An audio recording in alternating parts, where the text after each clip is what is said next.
On December 22nd, 2025, the search for Jeremías Monzón ended in the worst possible way. Around 9 in the morning, neighbors from Barrio Chalet in the city of Santa Fe, Argentina, alerted the police because of a strong smell coming from an abandoned factory on JJ Street. Paso, at 3700, near the Cologne Stadium. When they entered the place, the officers found the naked body of a teenager hidden under cardboard in an advanced state of decomposition and completely unrecognizable. Although they couldn't confirm the identity at that moment, the main suspicion was that it was Jeremías, the 15-year-old boy who had been missing for days. With that discovery, what had been a race against time turned into the investigation of a brutal, heartless crime, and committed by other minors. In the months since then, this story has become more and more controversial. Today, we're going to look at the current state of the judicial process, the conclusions of the investigation, and what made this case so well known in our country. Before we get into the case itself, we need to make a few clarifications that'll help us understand things better. What happened just a few months ago in the city of Santa Fe de la Veracruz, the capital of the province of Santa Fe in northeastern Argentina? One of the first things we need to keep in mind about this case is that both the victim and the three attackers are minors, so Argentine law protects their identities. And for that reason, we don't know all the details that we would have in any other case. This, combined with the fact that there are still ongoing legal proceedings related to the events, means that we still don't have precise information about the investigation, like we might in other situations. Despite all this, what we do know is more than enough to talk about the subject and understand why it caused such outrage, not just in the province, but throughout the entire country. That said, let's now talk about Jeremías Monzón, a 15-year-old teenager who didn't live in the provincial capital, but in Santo Tomé, a city with 75,000 inhabitants, located just 4 kilometers from the city of Santa Fe. As far as we know, Jeremías was born in that city, into a fairly large family that showered him with love from the very beginning. According to what his mother Romina and his aunt Virginia have said to the press, Jeremías was the first baby in the family. In other words, the first nephew, the first grandchild, and so on. So on top of that, he was very spoiled and grew up very close to them. Thanks to the statements from Romina and Virginia, we know that Jeremías, or Jer, as his closest circle called him, was always a very calm person, though also extremely sociable. His childhood was shaped both by his family's love and by afternoons spent playing with his friends in the streets of Santo Tomé, many of whom he stayed friends with throughout his teenage years. If there was one thing that defined Jeremías, it was how easily he made friends, which is clear from the number of friendships he had not only in his hometown, but also in the capital. Even though he had several groups of friends from different places, backgrounds, and social contexts, Jer had no interest in getting into trouble. He really was a laid-back guy, even more so than you'd expect from a teenager his age. At 15 years old, he didn't show much interest in going out dancing, much less in using illegal substances or starting to drink alcohol. He also wasn't interested in competing with other boys his age. In fact, according to what his mother said, in his 15 years of life, you could count on one hand the times he'd been in a physical fight. One of his hobbies was riding his bike, which had also become his main way of getting around. Whenever he had to go to the capital, or even just get around Santo Tomé, Jeremías always rode his bike, whether it was to study or to hang out with friends. Although we don't know the family's private matters, Jerry's maternal grandparents shared custody of him with Rosario, and ever since he was a child, the boy lived with them, and his aunt, Virginia, although at the time of the events, he had plans to move in with his mother at the beginning of 2026. On December 18th of last year, around 2:30 p.m., the teenager told his aunt he was going to the riverfront. Virginia didn't think anything of it. Classes had already ended, and it was normal for Jeremías to spend most of his day out of the house with friends. And even though the boy wasn't known for lying, that day he didn't tell his aunt the whole truth. Because instead of going to the riverfront like he said, Jeremías crossed the Carretero Bridge into the capital, went through Circunvalación Avenue, and entered the Chillet neighborhood, taking the tunnel to get to the Fanabi housing complex. He was going there to meet up with a 16-year-old girl he'd been talking to for several weeks. And judging by what they both posted on social media, it seemed like they were kinda dating. Since then, Even though Jared didn't have a strict curfew, meaning a set time when he absolutely had to be home, he himself had gotten his grandparents and his aunt used to him always coming home by 8 p.m. So that day, when it was already 9 and he still hadn't come back, it caught Virginia's attention. She thought maybe he decided to go to his mom's apartment where he was planning to move soon. She texted her sister to see if Jeremias was there, but Romina quickly replied no and called her to find out what was going on. During those calls, the two of them decided to check Jeremias' social media. They ended up on the Instagram of his supposed girlfriend. Both of them knew Jeremias had a girlfriend, but they didn't know her personally. And they definitely didn't have her phone number or any other way to contact her. So they had to reach out to the friends of the guy they did know, hoping one of them had the young woman's number. It was around 9:30 p.m. when Virginia called her nephew's girlfriend for the first time. During that call, the teenager said that yes, she had been with Jer that afternoon. She told me that she sent him a message that day to talk, asking him to come over to her house, that Jer had come by around 3:20, and that by 4 he had already left. Jeremias' aunt. She added that the teenager also told her that before Jeremias left, she had walked with him to a convenience store near her house. At first, both she and Jeremias' mother thanked her for her honesty and help because she seemed genuinely concerned. After that first call, they kept in touch, with her asking if they had any news or if Jeremias had turned up. There were several of the boy's friends who, like her, showed concern and were willing to help his family, who spent the night of December 18th watching the door, hoping to see Jerez come back. But unfortunately, that didn't happen, and the next morning, they didn't hesitate to go to the nearest police station to report his disappearance. Since Jeremias' family had filed the report stating that his girlfriend was the last person to see him. Naturally, one of the first things the police did on November 19th was try to locate the girl. When they finally arrived at her house around noon, part of Jerez's family's distrust would prove to be justified.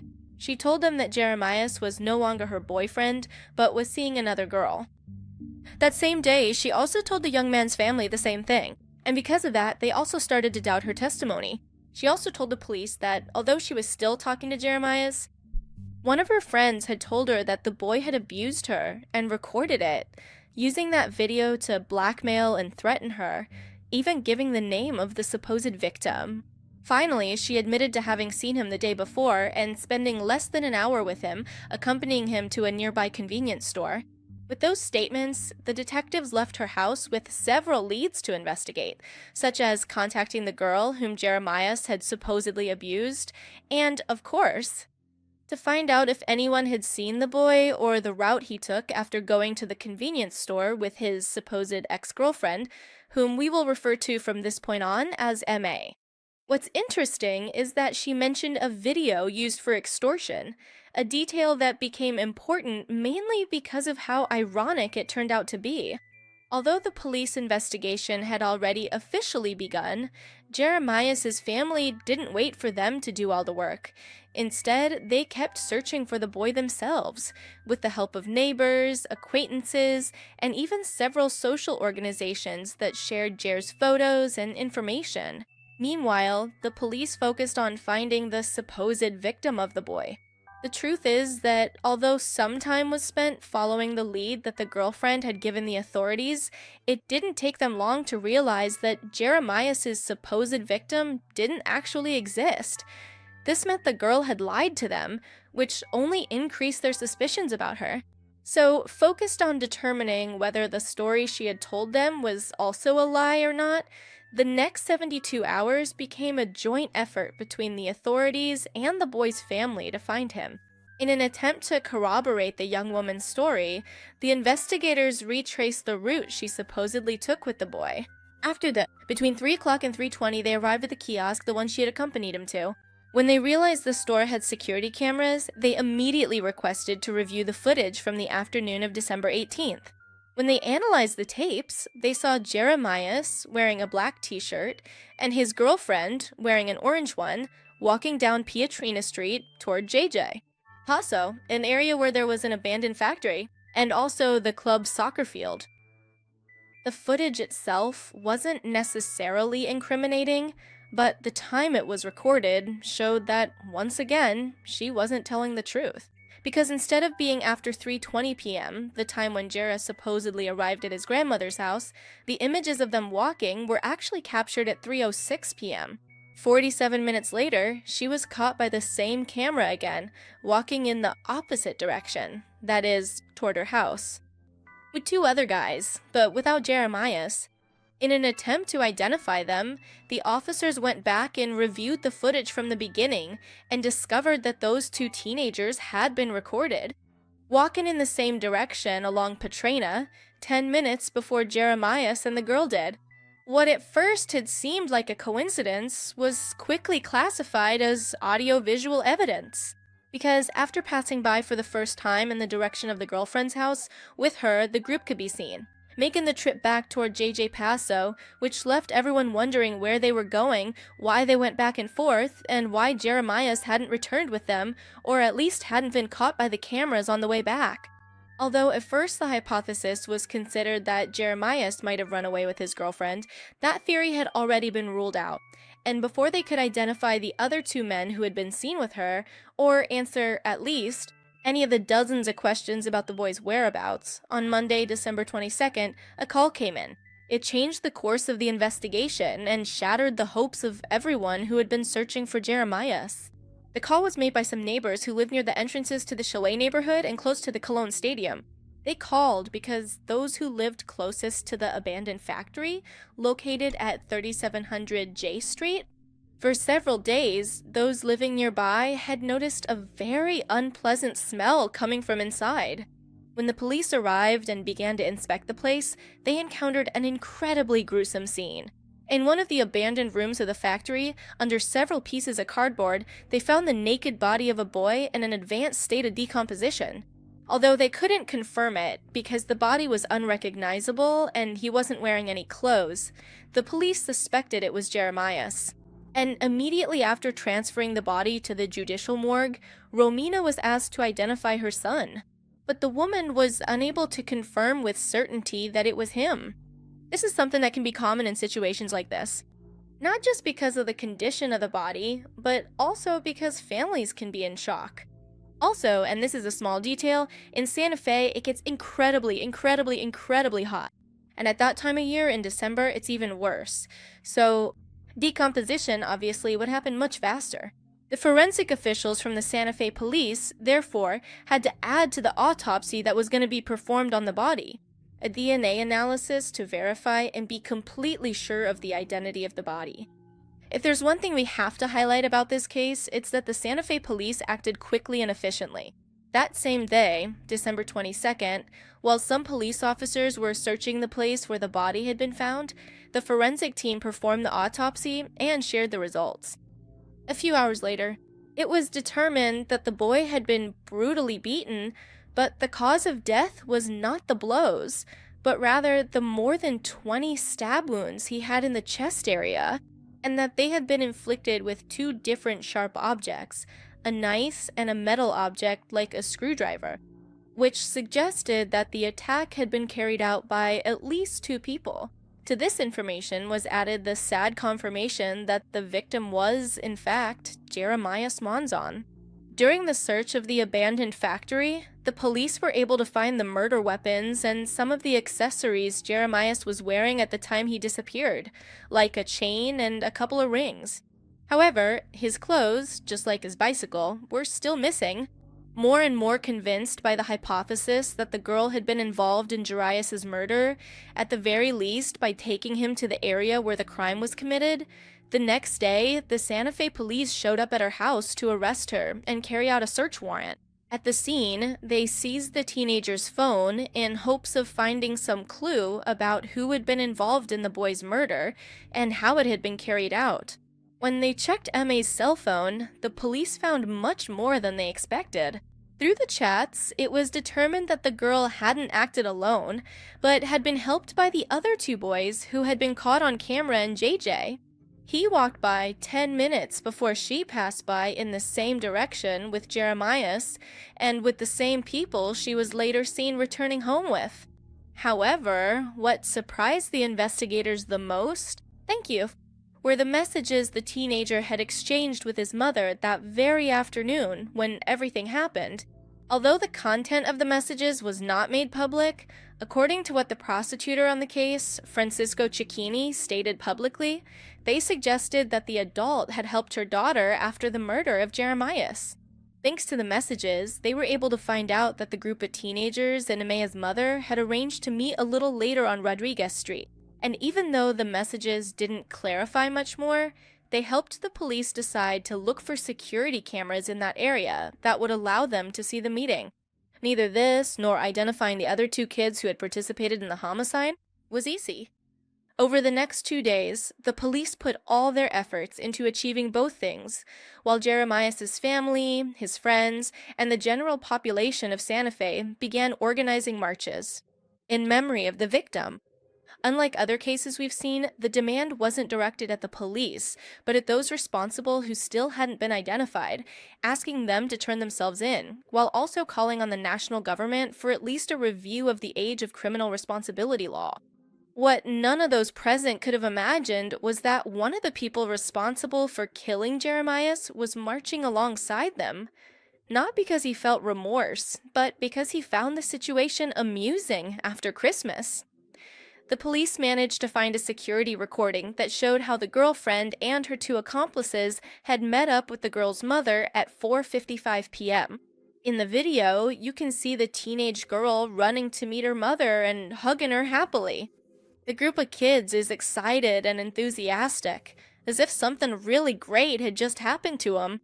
The meeting was brief, but in the footage, you can see how the group of minors shows the woman a video on one of the boys' cell phones, and afterwards, they open the backpack they were carrying to show her its contents as well.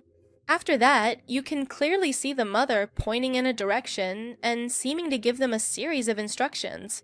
From there, the group continued in the direction she indicated, toward Parque Sur. That's where the police arrived after determining that was their destination. In that green space, the Santa Fe police conducted a search, thanks to which they were able to find the clothes Jeremías had been wearing when he left his house on Thursday, December 18th. And as a sort of gravestone, they found a rock on which someone had written Jer 18/12/2025. To this day, many people believe it was actually an attempt to plant a false clue, suggesting that the boy had been there. And while that could be true, it could also be that they did it as a way to bring closure to what the authorities were able to prove. It had been a premeditated plan. With M.A. already in custody, on the second to last day of 2025, it was announced that one of the people involved had been identified.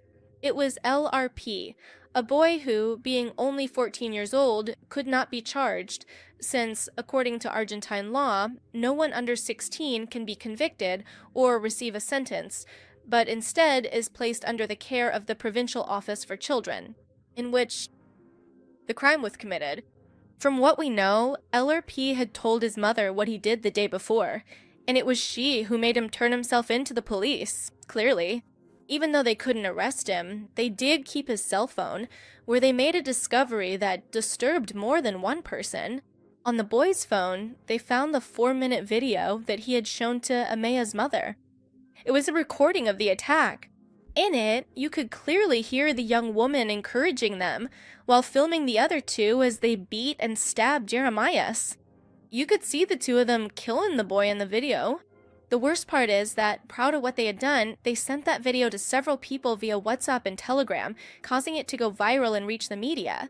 Out of respect for Jeremías' family, for him, and out of respect in general, I'm not going to dwell much on the video or what is shown in it. Because obviously, the fact that the boy's last moments were spread around like that had a huge impact on the victim's loved ones who were already going through an extremely difficult time. Although, maybe we should ask ourselves why it keeps happening that such serious videos are shared like this. It's a broad issue, and you can see it not just in this murder, but also in cases of torture, rape, and all kinds of abuse to people who never gave and couldn't have given consent for their distribution. What's the interest in not just sharing, but also wanting to see that kind of content? Wouldn't you be able to understand what happened, the seriousness of the situation, without seeing the sensitive material? For those who don't understand, the video found on that cell phone spread on social media and went viral because people kept sharing it instead of reporting it. Because it seems there are people who find these things funny or don't think they're serious enough to not want to spread them. Let it be clear that, to me, anyone who laughs at something like this is also capable of doing it. And those are the kind of people you should stay away from as quickly as possible, no matter what. While the search for the third person involved was ongoing, the Monzón family's lawyer, Bruno Ruckna, demanded that the authorities launch a parallel investigation regarding the video and its leak to determine whether it was actually shared by those responsible or if it was an internal leak from the police. And therefore, they should face the consequences of their actions. All this was happening while, at the same time, through their lawyer, Jeremías' family was requesting a review of the age of criminal responsibility. And together with Rugna, they met with various political figures, including Patricia Bullrich, the country's former Minister of Security. Returning to the main investigation into Jeremías' death, in the days that followed, the third person involved was identified, BB, that is, capital B, lowercase b, who was also 14 years old. And just like what happened with his friend, he wasn't detained. After giving his statement, he returned to his family. And at this point, it's important to make a clarification. While it's clear that both families bear some degree of responsibility, LRP's aunt made it clear that none of them supported what her nephew had done, stating in an interview that her nephew was a monster. And that while she understood the responsibility of her sister and brother-in-law, regarding what the boy had done, she made it clear that they were just as outraged as everyone else. Even though neither of the two responsible parties could be detained like MA, the family's legal team requested a special precautionary measure. A special one, so that both they and their family could be placed in a secret location to prevent any kind of harm they might receive from others, thus avoiding anyone taking justice into their own hands. And in this way, ensure that they could be present at the court hearings, which we'll talk about in a moment. At the end of January, it was announced that a new person had been arrested. A new one. It was Nadia Juarez, 41 years old, Ma's mother. Although her arrest was due to her secondary involvement in the murder of Jeremías, helping her daughter and friends hide the evidence, the latest findings in the investigation led to the theory that Nadia had not only helped after the fact, but had actually been the mastermind behind the crime. In other words, she was the one who had planned Jeremías' death, telling the three teenagers how and where to ambush him in order to end his life. If this hypothesis is confirmed, Nadia could be sentenced to life in prison for the murder, which is triply aggravated for being premeditated with 2 or more people, as well as for treachery and cruelty, charges her daughter is also facing, who remains detained in a juvenile center for girls. Although they managed to identify everyone responsible, you may have noticed we haven't talked about the motive. And that's because, even to this day, it's not really clear why they decided to end Jeremías' life. According to what was reported in the press, Amaya had convinced those around her that Jeremías was sharing intimate videos and photos of her. According to the video taken by the attackers, the idea was that Jeremías had compromising or sensitive videos. In the video, while they're attacking him, they tell him to apologize. They ask him where the videos are, and he replies that everything was on his phone. Handing it over? All of this under pressure, saying he couldn't think straight. When they ask him again where the videos are and can't find them, Jeremías tells them, "I don't have any videos of anything." By then, the young woman asks them to kill him. However, despite what you can hear, despite what I'm telling you, we have no proof that the material they were supposedly looking for actually existed. So we really don't know what reason she had to say something like that. Or wanting to end her boyfriend's life. The forensic analysis of their conversations showed that the relationship between the girl and her victim, although recent, was also extremely toxic. It was a relationship full of jealousy and accusations from MA, who, according to many, made up the lie that Jeremías was sharing intimate photos of her in order to convince both friends and her mother to help her kill him. And while this makes sense, like many other things, we still don't have an official version of the reasons behind the plan to kill Jeremías. If this were true, if that was the plan, the mother obviously acted terribly from the very start and from every angle. Because, first of all, you don't kill someone. Second, you don't support your daughter in killing another person. And third, if she really believed that this guy had pictures, videos, or whatever of her daughter, the first thing to do is file a report. But anyway, I'm trying to make sense of something that clearly doesn't have any, no matter how many reasons they thought they had to believe it was okay to kill him. At the beginning of February, it was revealed that the two 14-year-old minors who cannot be held criminally responsible had agreed with the Ministry of Security and the Secretariat for Children's Rights to appear as witnesses in future trials, whether against Nadia Juarez or her daughter, who will spend 2 years in the juvenile detention center until she comes of age, at which point a judge will decide if the girl should face any further punishment, which, given the seriousness of the events, could mean a sentence of between 10 and 15 years in prison. Ever since it became known that those responsible for Jeremiah's death were two 14-year-old kids who would not have to face any legal consequences for their actions, the debate over lowering the age of criminal responsibility has resurfaced, not only in the media and on the streets, but even among the authorities. When the Minister of Security himself was asked directly about Jeremiah's case and what he thought about two of the killers going free, he stated that there needs to be a criminal response available, perhaps one that is different from that for a fully grown adult. Someone over 18, but something that really allows the state to deal with extreme cases in which, clearly, the kid is left free. And nothing guarantees that this cycle of violence will be broken, or that anything will be done to prevent it from happening again. In that same interview, he assured that he and his department had held several conversations with the affected family, and had provided various resources to help them cope with their loss.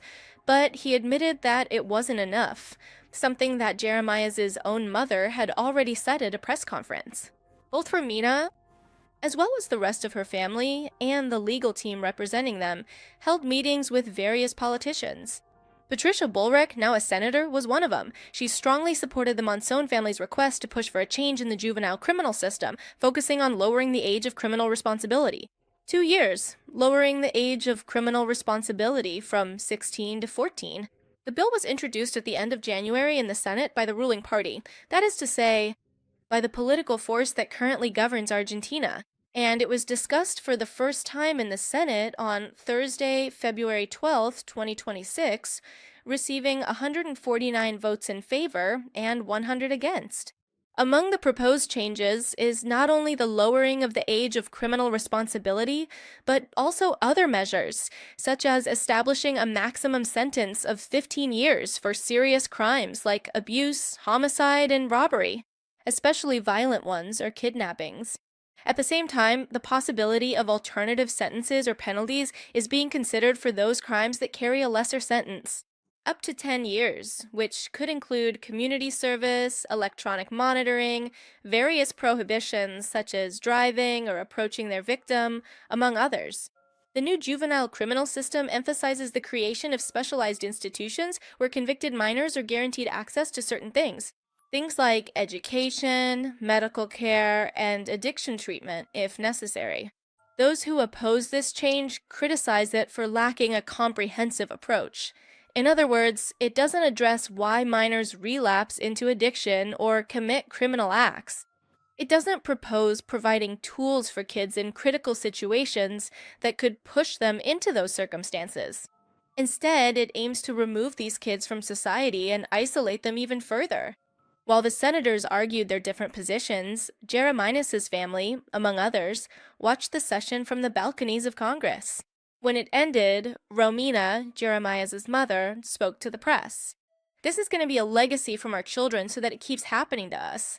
During her talk with journalists, she said that she is still in mourning, and that although she considered lowering the age of criminal responsibility, she was happy with it being set at 14 years old, but she supported it being even lower.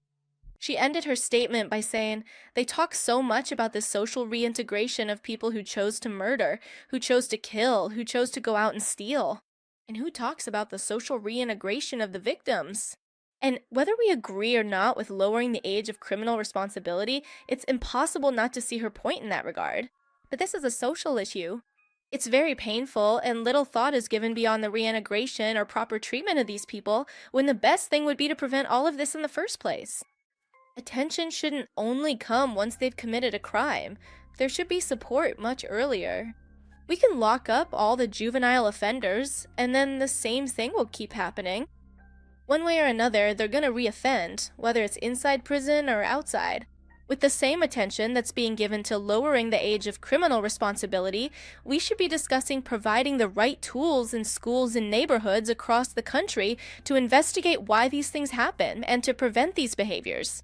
We've already seen dozens of cases where minors commit crimes and stay in the system for years. Once they're released, they go back to committing crimes. Each time the crimes get worse. They lock them up again, let them out, and they keep being criminals. Maybe it's too late to help those people, but we could create something better for future generations. So they don't think that killing is fun, or cool, or even acceptable. At the time this video is being recorded, the two 14-year-old teenagers who stabbed Jeremías Monzón more than 23 times until he died from blood loss, they're still enjoying complete freedom. They have access to their social media, live with their families, as if practically nothing had happened. When in reality, they took the life of a boy just 1 year older than them in an extremely cruel way.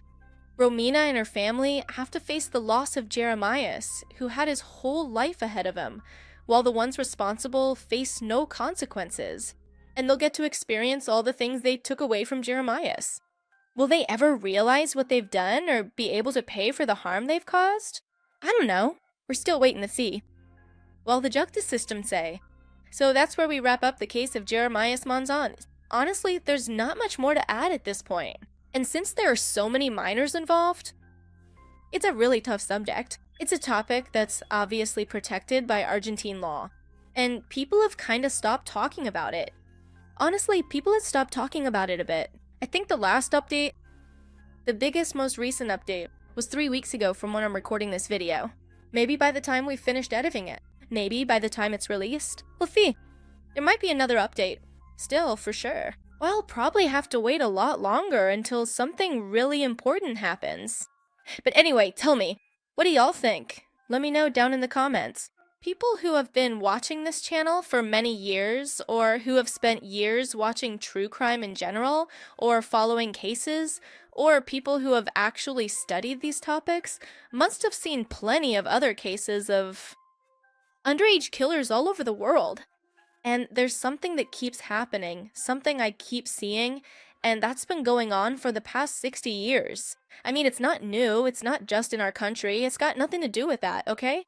It's got nothing to do with that. This happens all over the world. It's been going on for years, and it's about putting a child, a preteen, or a teenager into the prison system, leaving them there, and just hoping that somehow things will work out, and then later giving them certain freedoms, letting them out, and then they end up killing again. The same thing happens with adults who commit certain crimes. They lock them up for a while, they behave well, they let them go, and soon enough they become serial killers again. I think there's an endless, never-ending debate, and honestly, there isn't. I think we need to agree on what's actually happening, and on the prevention that needs to be done so this doesn't happen. Because this is a worldwide prevention effort, it's something we all need to agree on, and it needs to be put into practice a lot. With laws and a ton of resources, so this can be solved. But anyway, tell me, what do y'all think about this? Here on the screen are the channel members. Thank you for supporting me through this platform. I really appreciate it so much. You all know that channel members can watch the videos earlier. So if you want that and to appear on the screen, you can become a channel member. So with nothing else to add, here's a new video, here's a recommended video. You can subscribe by clicking on my face, and I'll see you in another video. Bye!